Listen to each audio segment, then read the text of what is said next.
Europe میں، پوری Roman umpire میں انہیں ذلیل کیا گیا، شہروں میں آمد بند، علیحدہ رہو، گھیٹوز کے اندر رہو۔ یہودی کا نام جو ہے وہ گالی بن گیا، جیسے آج بھی یہودی گالی کہتے ہیں، جیسے خنزیر کا لفظ آخر وہ بھی اللہ کی مخلوق ہے، لیکن آپ کو معلوم ہے کوئی شخص زبان پر نام نہیں لانا چاہتا خنزیر کا، سور کا، ہے تو مخلوق، وہ بھی ایک حیوان ہے۔ ایسے ہی یہ ہے یہودی گالی، جیوٹ گالی۔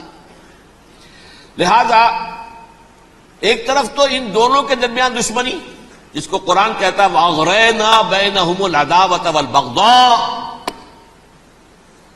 ہم نے ان کے مابین دشمنی جو ہے پیدا کر دی۔ اور جب یہ پوری سلطنت عیسائی ہو گئی تو قافیہ تنگ ہو گیا یہودیوں کا۔ اب آئیے 571 عیسوی، یعنی جبکہ ڈائسپورا کو کتنا عرصہ ہو چکا تھا؟ 500 برس۔ سن 70 سے شروع ہوا ڈائسپورا، جب ٹائٹس نے گرایا ہے ہیکل کو اور نکال باہر کیا انہیں فلسطین سے، بھاگ جاؤ یہاں ایک یہودی بھی نہیں رہے گا، فلسطین سے نکال دیے گئے۔ اس کے پورے 500 برس بعد سن 571 عیسوی میں حضور کی پیدائش ہوئی، ولادت با سعادت محمد الرسول اللہ صلی اللہ علیہ وسلم۔ 610 میں آپ پر وحی کا آغاز ہوا، لیکن حضور کے ساتھ ان کا معاملہ کیا رہا؟ اول تو جبکہ حضور ابھی مکے ہی میں تھے، یہودیوں نے ریشہ دوانیاں شروع کر دی حضور کے خلاف۔ قریش مکہ کو سکھاتے تھے، پڑھاتے تھے، ان سے یہ پوچھو، ان سے یہ پوچھو، یہ اس طرح تنگ کرو، ان سے یہ امتحان لو، یہ آپ کے علم میں ہے۔ سورہ بنی اسرائیل میں، سورہ کہف میں وہ سوالات، جو امتحانی سوالات آئے تھے، ذوالقرنین کون تھا، اصحاب کہف کون تھے، تم رسول بنے پھرتے ہو تو بتاؤ، اور یہ روح کی حقیقت کیا بتاؤ۔ یہ ساری ریشہ دوانیاں کر رہے تھے بیٹھے ہوئے، ابھی وہیں پر حضور ابھی پہنچے بھی نہیں۔ ہجرت فرما کر حضور تشریف لے آئے تو حضور نے، جسے ماسٹر سٹروک کہا جائے گا، یعنی اسٹیٹس مین شپ کا ماسٹر سٹروک، آپ نے مدینے میں آتے یہودیوں کے ساتھ پیکٹ کر دیا، جوائنٹ ڈیفنس پیکٹ آف مدینہ، کہ اگر مکے والے ہم پر حملہ کریں گے تو ہم مل جل کر ایک قوم کی حیثیت سے مقابلہ کریں گے۔ یہ میثاق مدینہ کہلاتا ہے، جس کے بہت غلط معنی پہنائے جا رہے ہیں آج کل۔ بہرحال میں موضوع میرا چونکہ یہ نہیں، میں ادھر نہیں جاؤں گا۔ لیکن ہوا کیا؟ ہر مرتبہ یہ خیانت کے مرتکب ہوئے، ان نے جو عہد کیے تھے ان سے پھرے، اندر ہی اندر سازش، ریشہ دوانی، حضور کی بدترین دشمنی۔ سورہ نساء کی آیت نمبر 13 میں فرمایا ہے لا تزال تطلع علی خائنۃ منہم، اے نبی ہمیشہ آپ کے علم میں ان کی طرف سے خیانتیں، بددیانتیاں آتی رہیں گی۔ اور بار بار وہ مسلسل جنگ کی آگ بھڑکاتے تھے، قریش کو دعوت دیتے، آؤ آؤ آؤ، ہم اندر سے بغاوت کر دیں گے، تم آؤ تو صحیح، ختم کریں محمد کو اور اہل ایمان کو صلی اللہ علیہ وسلم رضی اللہ تعالی عنہم اجمعین۔ لیکن پھر جب وہ آتے تھے تو یہ دبک جاتے تھے، ان میں ہمت نہیں تھی، میدان کے مرد نہیں رہے تھے۔ یہ سورہ حشر میں ان کا نقشہ کھینچا گیا ہے، کھلے میدان میں مقابلے کی اس کے اندر صلاحیت ہی نہیں ہے۔ یہ تو فصیلوں کے پیچھے سے، جیسے عورتیں کہیں دیہات میں لڑائی ہوتی ہے تو مرد جو ہے گلیوں میں لڑتے ہیں، عورتیں اوپر سے پتھر پھینکتی ہیں، بس وہ کام یہ کر سکتے تھے، من ورائے جدر، فصیلوں کے پیچھے سے، جنگ میں میدان میں نہیں آ سکتے۔ بہرحال قرآن مجید میں ہے یہ، سورہ مائدہ کی آیت نمبر 64، کلما اوقدوا نارا للحرب اطفاها اللہ۔ اکثر و بیشتر مواقع پر تو یہ جب آگ بھڑکاتے تھے جنگ کی، اللہ اسے بجھا دیتا تھا۔ لیکن بہرحال اس کے باوجود جنگیں ہوئی، غزوہ بدر، غزوہ احد ہوئی کہ نہیں؟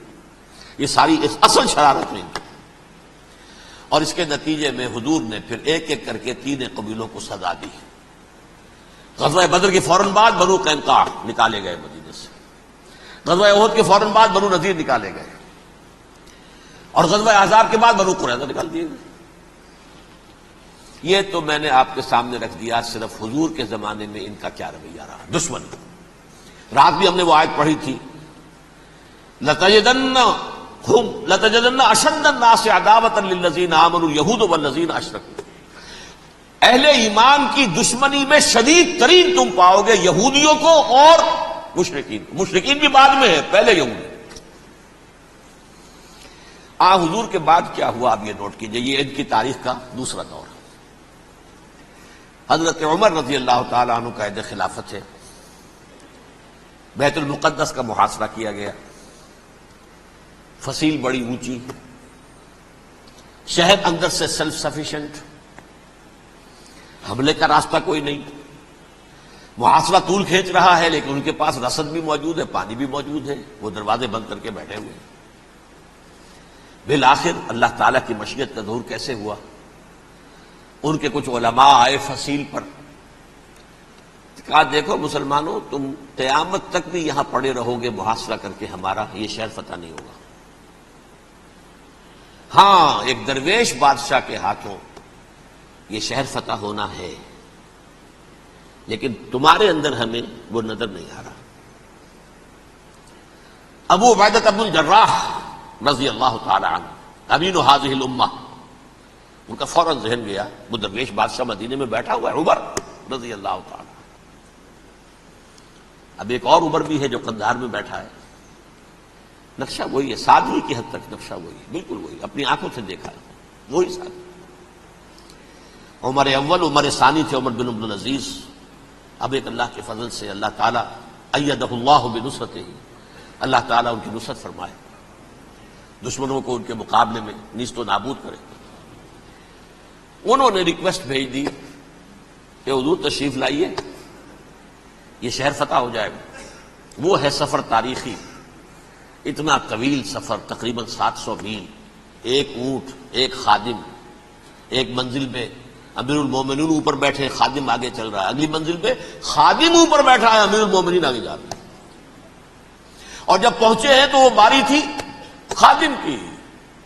انہوں نے ہاتھ جوڑ دیا، حضور خدا کے لیے تم کیا کہیں گے لوگ، وہ میرا برا حال کر دیں گے، تمہیں شرم نہیں آئی؟ امیر المومنین پیدل آگے چل رہے ہیں نکیل پکڑ کر، اور تم بیٹھے ہو اوپر براجمان ہو.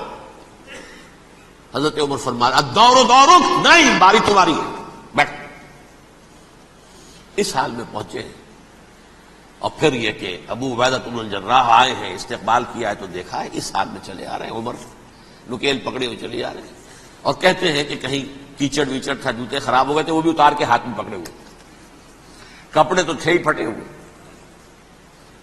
انہوں نے کہا بھی حضرت ابو عبیدہ نے، دیکھیے یہ بڑا متمدن ملک ہے، بڑا مہذب علاقہ ہے، یہ آپ ذرا حلیہ اپنا دوست فرما لیں تب جا کے پیش ہم آپ کو کریں گے.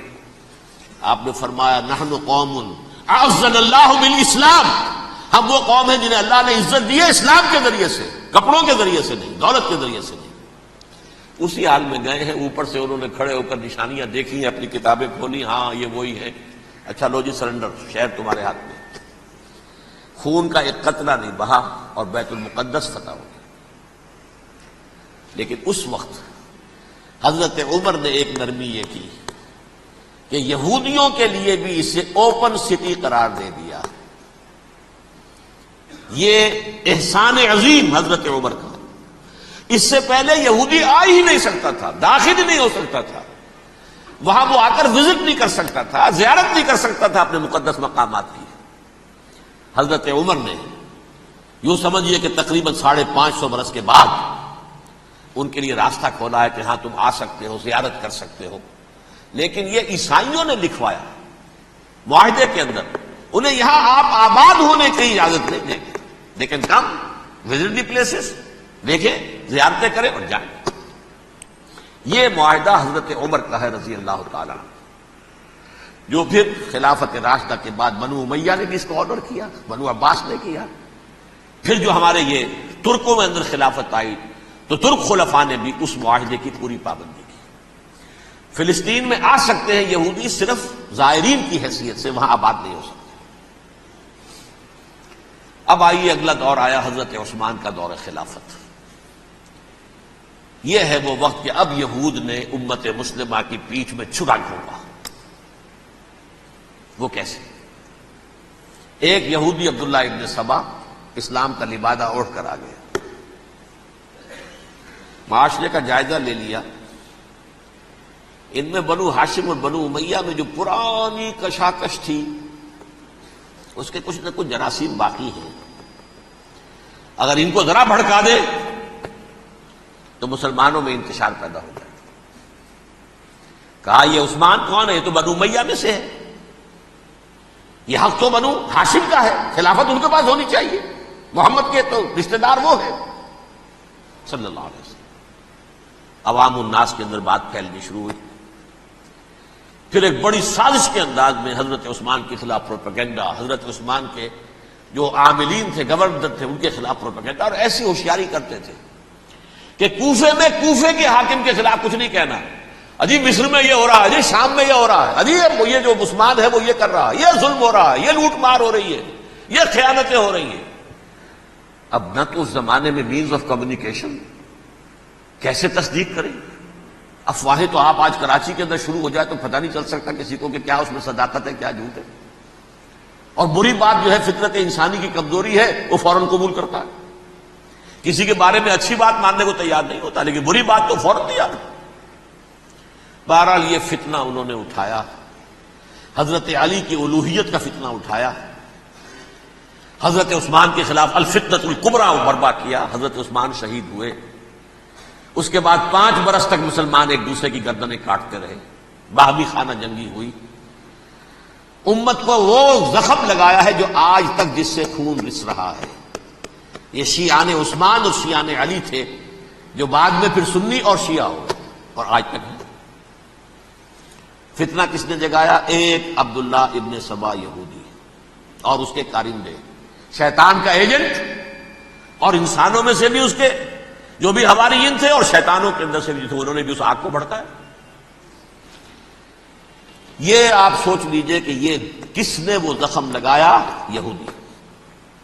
اگلا دور آیا، خلافت راشدہ ختم ہوئی، بنو امیہ کا بھی دور کافی گزر گیا۔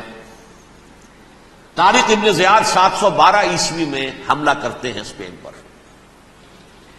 اسپین اس وقت عیسائیت کا بہت بڑا گڑھ، بڑے کٹر ترین عیسائی جو ہے وہ اسپین میں تھے، لہذا یہودیوں کی وہاں بہت پٹائی ہوتی تھی، بہت پٹائی ہوتی، یہ میں بتا چکا ہوں، دشمنی تھی ان کی تو چلی آ رہی تھی عیسائیوں کے ہاتھوں یہودیوں کی، وہ تو سن 300 عیسوی سے ایمپرر کانسٹنٹائن کے بعد سے شروع ہو گئی تھی۔ اس حوالے سے یہودیوں نے اس وقت چالاکی یہ برتی، کچھ راستے واسطے بتائے، کچھ مدد کی طارق ابن زیاد کی۔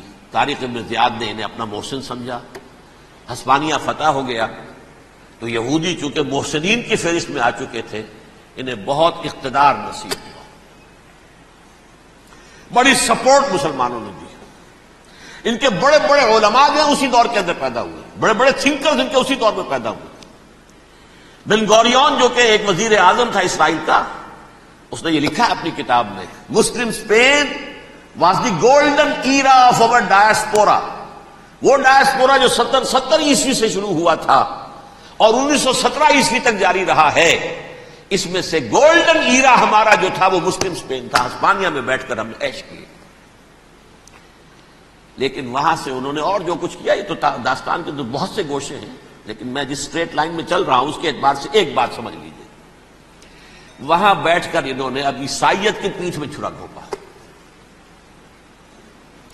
پروٹیسٹنٹ مذہب پیدا کیا، تقسیم کر دیا، جیسے شیعہ سنی کی تقسیم، عبداللہ ابن سبا، رومن کیتھولک اور پروٹیسٹنٹ کی تقسیم، یہودی علماء۔ ہوتا کیا تھا؟ ہسپانیہ کی یونیورسٹیاں ہیں، کارڈووا میں ہے، ٹولیڈو میں ہے، گریناڈا میں ہے، غرناطہ، قرطبہ، تولیتلا، اور وہاں آتے تھے لوگ، فرانس سے چلے آ رہے ہیں نوجوان پڑھنے کے لیے، جرمنی سے چلے آ رہے ہیں، اٹلی سے چلے آ رہے ہیں، 3 ہی ملک قریب ترین پڑھتے ہیں سینٹرل جو یورپ کے ہیں۔ یہاں پر جو ہے وہ اسلام جو نور پھیلا رہا تھا اس سے بھی مستفیض ہوئے، جہالت کے جو ہے پردے ان کے وہ چھٹے، اس کے ساتھ ہی وہ یہودی وہاں ان کے اندر جو جراثیم داخل کر رہے تھے وہ اس عیسائیت کے خلاف بغاوت تھی، جو اس وقت دنیا میں عیسائیت اس وقت تھی، پوپ کا راج تھا دنیا میں اس وقت، یورپ میں جو عیسائیت تھی اس میں ایک طرف بادشاہ تھے، لیکن بادشاہوں کی حیثیت وہاں پر یوں سمجھ لیجئے کٹ پتلیوں کی تھی، اصل قوت پوپ کے ہاتھ میں تھی۔